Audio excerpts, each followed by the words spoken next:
Oh, I'm back here. At Basement Tapes 103, talking a little 1961, talking a little 1961 Fleer, but we are specifically speaking of and taking the name in vain of the 1961 Fleer football cards. Fleer football, that could only mean one thing, and that could be the American Football League. I have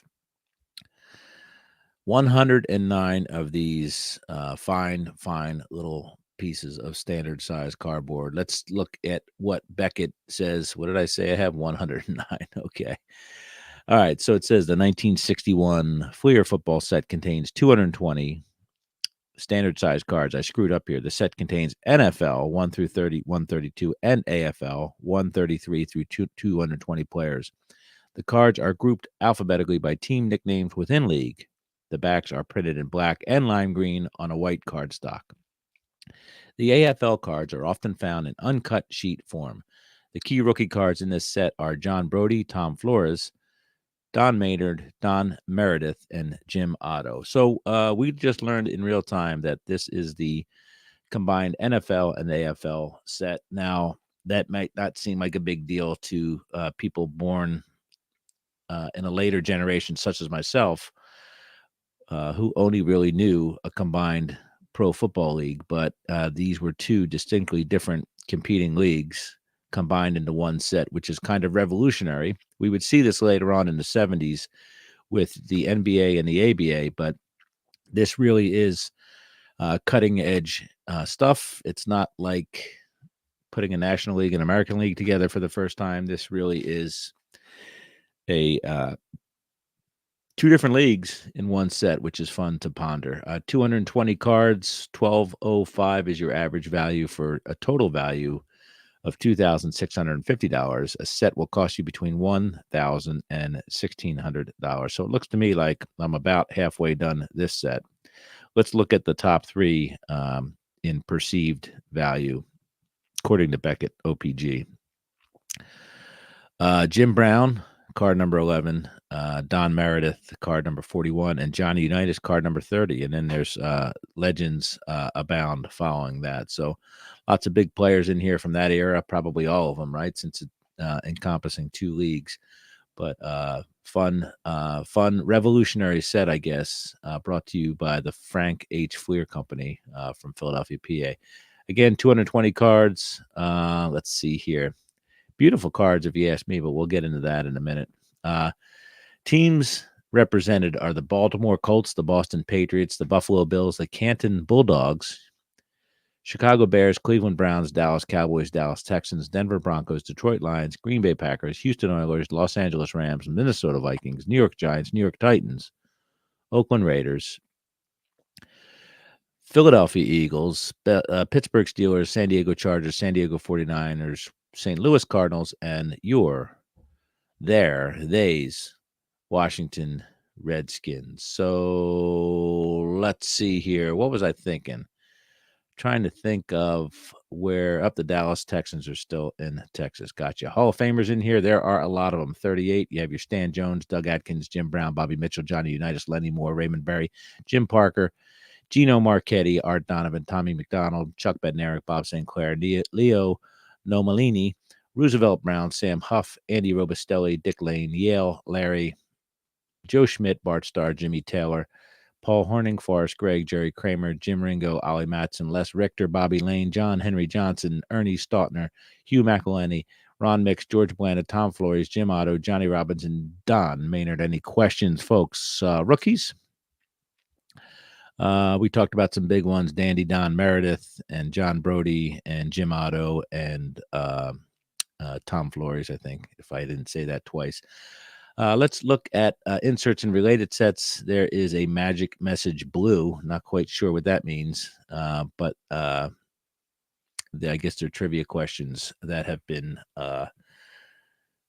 thrown in here. So it says right here, when was the first Sugar Bowl game played? And it says for answers, turn, card, and wet, then dry again. So I don't have the answer because I don't want to wet my computer here. I've wet my pants, but I don't want to wet my computer. So anyway, trivia questions there, and you essentially had to destroy the card to get your answer. So none of them are really depicted here, or the card would be destroyed, I imagine. Let's keep going, and I guess that's where our Canton Bulldogs comes from. Maybe that's set right there. Comments. Roy Boy's back. He says, go to footballcardgallery.com. Packaging here. Let's look at the 61. Wow, look at that, man. There is a yellow and green slashed wax pack with a player wearing red and a green helmet with a red stripe on it. So lots of a party for your cones and rods and your eyes. It says free secret magic message in there, 5 cents, Fleer Pro Football Bubblegum. The wax box is a lot more appealing, I think, than the wax pack, but there's still a lot of colors on there, a lot of greens and reds. And unless you're a Rastafarian, it's probably difficult to get comfortable with that view for too long. 24 packs, 5-cent nickel packs in there. Thank you, Composer Mike and Roy Boy CT, for putting that stuff on there. The gallery. Now, these are beautiful cards. Beautiful cards in that they are photographs, mostly just pictures of a placid pose by the player. I said placid, and classic white border clearly says the player's name and then their rank. On the left side, the bottom right side will have a logo of the team as well as the team's name. Ed Brown is card number 1 he's a quarterback for the Chicago Bears.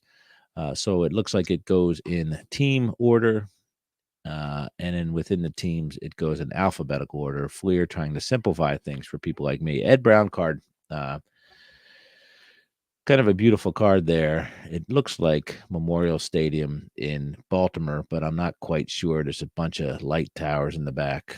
Perhaps I'm wrong, but beautiful poses by the players. Bears are wearing a classic road uniform, it looks like, white on white. Let's get down to another team here. There's Jimmy Brown. He's wearing white on white as well. Boy, these cards just look great. The backgrounds, I'm always fascinated with backgrounds, and these backgrounds look incredible. Just great. You know, we're used to seeing football players in kind of action or fake action poses, but these are just players standing on the field prior to the game without their pads on, but their uniform jerseys, and they're just very classy photos. So again, I want to say it's Baltimore, but I could be wrong. Maybe it almost looks like Franklin Field as well. So I'm confused. Maybe somebody else can fill me in on where a lot of these were taken. I'm starting to think maybe there was some stuff taken at Franklin Field, although those light towers and the scoreboards look nothing like Franklin Field. But the Colts wearing their classic blue uniforms, and the Dallas Cowboys have the white uniforms with the blue shoulder patches and the white star on there. And that is Yankee Stadium. I could tell by Eddie LeBaron's uh, um, card, as well as Don Meredith, that they are in Yankee Stadium. They're in the Bronx. They are a bunch of huckleberries in the big city, it would appear. But beautiful cards again. I mean, look at Billy Houghton there, card number 45. You see the Yankee Stadium facade, the flags are flying. Just a beautiful fall day. Dwayne Putnam looks like he was plucked out of a barrel and put in a uniform. He's got his shoulder pads on. He looks like he has no idea what the big city is about to offer him. Yeah, then the Eagles are definitely at Franklin Field. I can tell that. They're wearing their classic green. I see Franklin Field in the background. Franklin Field, of course, is the home of the Pennsylvania Quakers of the Ivy League, but very distinct background on that. So sorry for being fascinated with the backgrounds of cards, but I certainly find myself always wandering back there. I'm a backdoor man, as they say, and I like to look at the backs of the photographs, the background of the photographs. So let's see if we can find a player to talk about here. I don't know what's going on with the San Francisco Giants. Oh, now I know what the logo looks like. From afar, it looks like something completely different. Charlie Connerly is dressed in his warm-up jacket, which is a fun little card as well. Jack Stroud has gone full 3-point stance, and as has Roosevelt Brown with the New York Giants. So that is unexpected, and I guess the Giants did not get the memo They're a bit of a wreck of the Hespers, as my mother would say, in their poses. They're all over the place. Order has been restored with the Detroit Lions, posing with hands on hips and various other forms. So wonderful, wonderful cards there. Kudos to the Detroit Lions. Yale Larry's got a number 6 written on the front of his card. I don't know whether that was him that did that to his uniform or whether that was a young boy or girl doing that in the 60s to their card. Bart Starr and Jimmy Taylor, they all seem to be wearing those pesky Packers all seem to be wearing their green warm-up jackets, so we don't get a taste of what their uniform looks like. And they appear to be in Baltimore as well. So lots of fun stuff in the background and foreground here. Classy set. Let's look at a player to be named later here. There's got to be a fun one to talk about. Bobby Lane. Let's look at Bobby Lane from the Pittsburgh Steelers. There's a Steelman on an I-beam as their logo. So that's fun. And again, I believe they're in Baltimore at the time. Bobby Lane, quarterback, Pittsburgh Steelers, height 6'1", weight 210, age 34. His hometown is Lubbock, Texas. He went to the College of Texas as well. It was Paul Brown who said, without Lane, the Steelers are nothing. The fiery quarterback coming to them in the twilight of his career in 1958 has made them a threat to win every game in which he plays. He has thrown for more yards than any player in the history of football, over 24,000, and is second to Sammy Baugh in virtually every other passing statistic in the book. Bobby is also one of the greatest field generals in football history. Bobby is card number 117, copyright FHF, printed in USA. I almost said UHF. Anyway, the cards are gorgeous, pure photography, no artistic embellishment, no brush up, no airbrushing, no Photoshop, but just, I think, classic football cards. And really enjoy this set. The Denver Broncos went rogue. You could see some mountains in the background in Denver, so it's fun to look at that card as well, or those cards, I should say. But most of the cards follow the format of pregame pose in the stadium. Some of the AFL cards may be a little bit different. Paul McGuire's in there.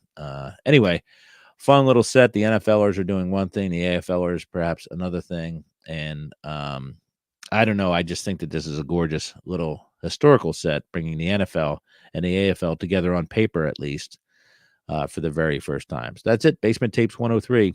Cheers.